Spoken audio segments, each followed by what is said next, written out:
What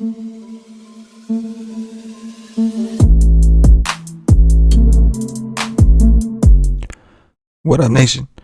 Welcome to another edition of the WiseTake MLB DFS Wise stream. CK013 here. You can find me on Twitter at CK_013, and I, of course, am from the WiseTake Nation, which you can find on all the social media platforms listed above or directly WiseTake.com. If you're looking to take your DFS game to the next level, we are a premium DFS content provider, as well as a DFS community designed to help make you a better DFS player. Go check us out. Day passes available. That being said, if you're new to this channel, welcome. You've come to the right place with some fire DFS content, free DFS content. So please subscribe, hit the notifications bell. Don't miss out on any of the free content we put out, covering slates Monday through Friday right here. But we do cover slates Monday through Saturday and do projections and cheat sheets on Sundays at wisetake.com. It is Thursday night. We are streaming live for Friday slate, so this is the last show of the week. Friday's here, weekend's coming. Let's get NBA playoffs rolling. The Knicks are in the playoffs. It's been a minute. Very excited. And baseball, man, is just kicking up. Baseball's just kicking up. Now, we've seen a lot of different things. We've seen a lot of no-hitters. I think yesterday I'd said that it seems like you have to find the guy that's going to throw the no-hitter these days. And on these larger slates, like this one we have here on Friday, feels like that, right? Like there's so many good pitchers or enough decent arms. And what's the separator? The one who's going to go complete game or no-hitter? That's what it seems like. But in all seriousness, we expect things to go. Baseball did something to the balls, man. They did something to it. They said they did. Is this like...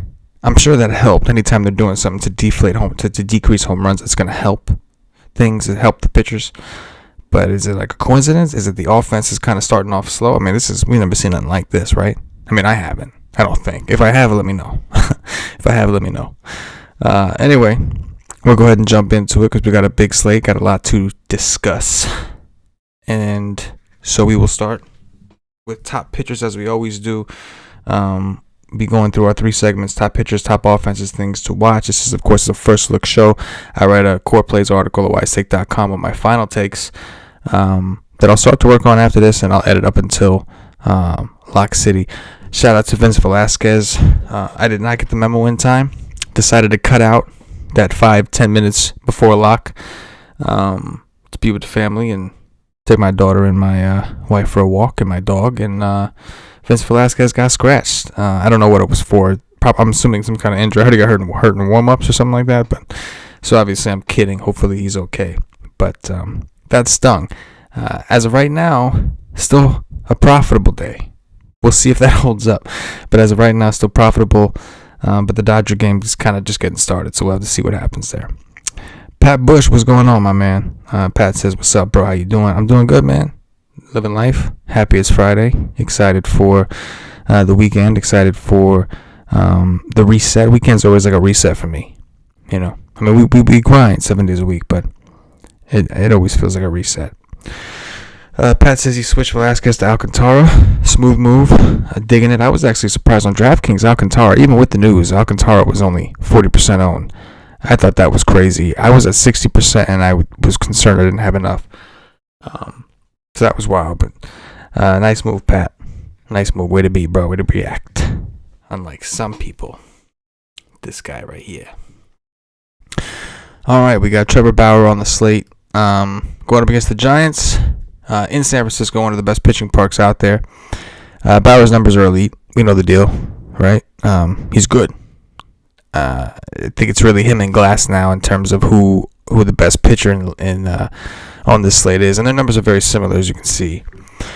One interesting thing about the Giants, who went apeshit on Tyler Mahle, by the way, went apeshit on Tyler Mahle. One thing about the Giants, if we can find them, is they have a 28.6% K rate against righties. They do have a 179 ISO, and half their games are played in this big-ass park, so that's saying something, but a 28.6% strikeout rate, making Bauer's spot pretty fucking juicy, and we have to give him the edge over Glasnow in cash games as far as optimal builds, simply because Glasnow is number one. He's playing Toronto, but more importantly, he's playing in Dunedin, Florida. that the extremely hitter-friendly park down there that we've seen, that the Red Sox and Jays just put up 15 runs in with winds blowing in. So he's got that going against him. On the flip side, I think in tournaments, he'll come in significantly lower owned. Toronto, as you can see, one of the better teams in the league right now against righties. Only a 22.4% K rate, 175 ISO, 324. Blah, blah, blah, blah, blah, blah, blah. But most importantly, Glasnow himself has elite numbers, very similar to Bauer. So I think Bauer's the guy in cash. In tournaments, you can get Glasnow a lower ownership, but at the same time, this is a hitter-friendly park, and him, like a lot of strikeout pitchers, are a little fly ball heavy and have been prone to homers. Let's keep that in mind. Next up, Ian Anderson. My problem with Ian Anderson is the price. On FanDuel, you're getting a decent deal to take a shot on him. He's playing Pittsburgh, right? One of the weaker offenses out there. Currently fourth worst in WRC plus. Only a 23% K rate. It's not terrible, but a 114 ISO, 290 WOBA. So pretty good spot for Mr. Ian Anderson, whose numbers are also pretty solid. But again, the price, right? Like, I'm too close to these guys. I'm not saving enough money to take a guy that has that much less upside. And I shouldn't say that. I think he has upside, but I guess consistent, dominant upside. Next up, we will talk about a lot of these guys. I have a big things to watch section, so we have a lot of guys that we'll touch on, and you're probably looking at some good pitchers I'm not mentioning, and part of it's because of matchup, but we'll get there. The next guy I'm going to mention is Chris Paddock. Again, these are guys that kind of stood out to me. On FanDuel, he's 6,300. It's really cheap. He's playing Seattle. I don't think Paddock is nearly as good as people thought he was going to be in his rookie year, including myself. I thought it was going to be good until I realized he was a two-pitch pony, and I got a little concerned. But Freddie Peralta's got 2 pitches, and he's doing dirties. Although his second pitch is a curveball, Paddock's is a changeup, so I guess slightly different. But looking at Seattle, 25% K rate, 289 WOBA, 89 WRC plus, 161 ISO. Why not? Again, 8.6 on DraftKings. But 6.3 on FanDuel is kind of interesting. I do think he'll get some ownership there, but I'm not too worried about chalk because it's a fucking massive slate. So I think ownership should be spread out a little bit at least. As far as cheap guys go, Mike Minor's kind of interesting. ERA is terrible. XFIP is not great. Big time fly ball guy. But he's in one of the best pitching parks in the game out in Kansas City. And he's playing Detroit. And his prices are reasonable. 7.5 on DraftKings compared to the people around him. It's not terrible. 76 on FanDuel. But the main reason that we're looking at him is because Detroit has been god-awful against lefties this year. 33.7% K rate, 0.080 ISO, 251 WOBA, and a 58 WRC plus, like the nut worst. Matter of fact, you guys probably couldn't even see that, right? Because my fucking head was in the way. Here we go. There's Detroit's numbers for you guys to see. See for yourself. So that's why Mike Minor's interesting, and that's why he is the cover boy of today's show. He may never be a cover boy on a show again, but this circumstantially kind of worked out. Right place, right time, I guess. Those are the pitchers that kind of stood out to me the most that I felt like we had to address and, consider. Again, we have a lot in the things to watch section, but we're going to skip over to top offenses, and I think Coors would be the highlight of the slate. We've got the Rockies against Seth Frankenoff. Frankenoff has had good ground ball rates so far. That's about it. A 19% K rate, 5.1 xFIP. He's about to play in Colorado. Coors has been doing its thing for the most part. I gotta love the Rockies. On the flip side of that, we've got Herman Marquez is pitching. So at one point, man, he was like Cy Young contender, and this hasn't been that guy. If you want to take the shot, he's 5'7". I personally don't love picking on the D-backs. Now, it's worth noting the Rockies are dead last against righties in WRC plus. Their WOBA is terrible. ISO's not great. Strikeout rate's fairly high. But again, it's the Coors effect, baby. As far as the D-backs go, where are the D-backs? Here we go. Not great. 89 WRC plus, 301 WOBA, 149 ISO, 23.4 strikeout rate. But I will say this: it seems like, as far as I feel like the D-backs seem to do really well in Coors. I feel like they seem to always do really well in Coors. So yeah. Again, I realize that we're talking about a lot of the chalk. This is a first look show, and the reason I like to gravitate towards, just kind of stick with the things that are a little more obvious or stand out to me, are because I think and DFS in general, some of the toughest decisions you have to make is how much, if at all, you're going to play the chalk. And in order to know that, you have to identify what the chalk is. So we kind of look, and the things that pop out to us on our first look are typically the things that pop out to everyone, right? So we try to keep it more just talking about a slate and just talking about these situations. And sometimes you got to do it, right? The Rays were pretty chalky. I think 2 slates in a row. And they went out and did maybe even 3 slates in a row if you count the early slate today. And they went out and just dominated again. It is what it is.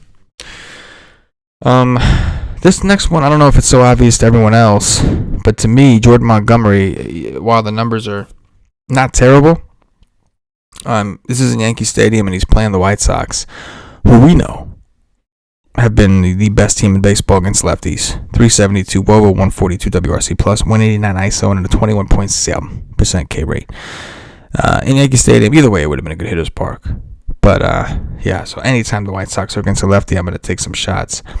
The other guy, like I said, earmarked, C-Mart, man. Carlos Martinez does not look good. 12.6% K rate, 5.25 xFIP, indicating that as bad as he's been, that he should even be a little worse. And he's playing a Cubs team that's been hitting the ball well lately. I like the way the Cubs have been swinging the bats lately, especially Ian Happ. Cubs have not been great. Their strikeout rate's a little high, but I did think that was interesting. And moreover, the Cardinals have had one of the worst bullpens in the league so far this season. Normally I'd have the bullpen stats pulled up, which is available at WiseTake.com. I don't have it ready at the moment, but that was something that I thought was interesting. So the Cubs are another offense that kind of stood out to me. Now we get into things to watch. This is the longest section this time. So first of all, there are 3 things I want to point out. We don't have a pitcher for Toronto, we don't have a pitcher for the Mets, and we don't have a pitcher for Minnesota. So we're waiting on those 3 teams to even tell us who they're pitching. Just wanted to point that out. Significance, Toronto is that's in Toronto. Obviously, really good hitting park. Well, it's really in Florida. I keep saying Toronto, but it's in Florida. The Mets are playing Miami. So depending on who the pitcher is, they're playing Miami. And then Minnesota is playing Cleveland, but I mean, I just said it because they don't have their fucking pitcher. But that doesn't really do a whole ton for me anyway. And now we get into it. Alex Wood has looked really good this season, but he's playing a Dodger team that's tough, right? One of the best offenses in the league now. They have not been as good against lefties. 130 ISO, 25.8% K rate, 294 WOBA, 90 WRC plus. Alex Wood, as good as he's been, should be extremely low owned in this revenge spot, but it's extremely risky. What wins out? You tell me what wins out. Next, Carlos Rodon has also looked really good, but he's a lefty against a very right-handed Yankee team in Yankee Stadium. The Yankees so far this season, 103 WRC plus, slightly above average, 172 ISO, only a 20.8% K rate. Should put the ball in play. In Yankee Stadium, that could be tricky. What wins out, Rodon or the New York Yankees? Next, Aaron Nola. Aaron Nola's also really good numbers. He's looked good. We know who he is, the ace of the Phillies. Yada, yada, yada, yada. Should have extremely low ownership, but he's playing Boston, who does have a 24.3% K rate. That's kind of high for Boston. However, they also have a 193 ISO, 334 WOBA, 111 WRC plus. Arguably one of the hottest offenses in the league in terms of the start of the season. What wins out? I don't know. Tristan McKenzie against the Twins. McKenzie's got a 31.5% K rate. Let's match that up with Minnesota. 22.8. They don't strike out a ton. Minnesota, mind you, keep an eye on this. 174 ISO against right-handed pitching. That's significant to me because McKenzie has given up 60.7% fly balls with a 40% on contact rate. It seems like if you don't swing and miss, you're hitting damn near a home run. And so what wins out? Either McKenzie's going to strike out a ton of them because he got a 31.5% K rate, or maybe the Twins hit some home runs, right? I realize I have Kenta Maeda here. I do not believe he's pitching. I'll get that removed. Matter of fact, there's no time like the present. Let's do that now. We'll do that together. Kenta Maeda. Just like that, he's gone. All right, back to the notes though. Steven Strasburg is expected to make his return from the IL. He did not look great his first couple starts. Actually, his first start. Let me see if I can show you guys this. Actually, I know I can show you guys this. Let's look at Strasburg, because it was his second start, which was his last start before he went on the IL, that was really bad. But his first start, which was against Atlanta, 6 innings, 8 Ks, 2 walks, 1 hit. Looked really good in that first start. It was that second start against St. Louis where he kind of got lit up. So these numbers, throw them out the window. We didn't have a big enough sample anyway. But how does he do? Does he have a pitch count? Etc. etc. He's at home against Baltimore. If we look at Baltimore on this list here, against righties, third lowest WRC plus, a 135 ISO, 283 WOBA, 23.9% K rate. Something to keep an eye on. He's cheap for the ups on DraftKings. On DraftKings, he's cheap. On FanDuel, he's 10-2. But something to keep an eye on, simply because we don't know enough about any kind of limitation or what kind of form he's actually in. Jose Quintana is playing the A's. So Quintana's got a 32.3% K rate and a 3.44 xFIP, despite an 8.53 ERA. He's been one of the most unlucky pitchers in the game, according to his 4.29 BABIP. He's playing Oakland, and that's a tricky one. Oakland currently 4th in WRC plus with a 189 ISO against lefties, with a 189 ISO and 327 WOBA, but a 25.5% K rate. So they do strike out. This game is, I believe, in LA. Yeah, this game is in LA, which is still a decent park for pitching. It's not hitter friendly. It's not quite as good as Oakland's. But what wins out? Do the A's continue their streak of beating up lefties, or does Quintana finally start to average out here? Right, because his Ks are way up. Last but not least, Tyler Ivey is making his debut. He's a rookie, making his debut for the Houston Astros, going up against the Texas Rangers. The Rangers, who were just no hit by Kluber. The Texas Rangers, 27.1% K rate against righties this season. So I don't know much about this kid, Ivy. What I know is he's got tremendous strikeout upside. He has since the earliest level of his MLB career. What I also know is he's had 2 appearances in AAA this season. 1 start, 2 appearances. And he has got a 5.67 xFIP, probably because of his walk rate. He was walking a ton of dudes, gave up a couple homers, it looks like. But before that, his minor league numbers are pretty impressive. Keep in mind, 2020, he didn't really have a season. Let's keep that in mind. But he's like 4,800 on DraftKings. He's expected to start. And he's playing Texas, in Texas, so something to keep an eye on. All right, that rounds out our things to watch. We could really, it's an interesting slate, right? We could talk about a few other spots here. But we're going to move on to the Dong Watch, and then we're going to get out of here for the night, call it a weekend, all that good shit. Dong Watch number 1, I'm going with Tim Anderson. Talked about liking lefties against, hold up. Talk about liking lefties. I'm sorry, talking about liking the White Sox against lefties. I'll go Tim Anderson, Yankee Stadium. Charlie Blackmon, going with Coors here. I thought it was going to be Riley initially, but it looks like it's going to be Frankoff. I don't care. I'm still going with. I'm tempted to say Ketel Marte, who's supposed to be back. I like that kid, but we'll go Charlie Blackmon because we know he's playing, right? Well, we're assuming he's playing. It'd be weird if he didn't. Mr. Charlie Blackmon, let's find you, bud. There you are, 4,800. Last but not least, I'm going with the Cubbies against C-Mart, and we're going with the lefty and Anthony Rizzo. So Anthony Rizzo, Tim Anderson, Charlie Blackmon. That's today's Dong Watch. And that, ladies and gentlemen, is going to do it for this edition of the MLB Wise Stream and this week's MLB Wise Streams. We'll pick things back up Sunday night, cover a Monday slate. I appreciate those of you hung out with us all week and continue to show support and leave comments and share the show and like the videos. And we ask that you continue to do so in our quest of DFS dominance, looking to help people little by little, or as much as we can by as much as we can. The more we grow, the more we can put back into the product. So we ask that you continue to help the nation grow, do the thing, allow the nation to continue to do dirties, and drop sevens for myself. The entire WiseTake Nation, as always, good luck.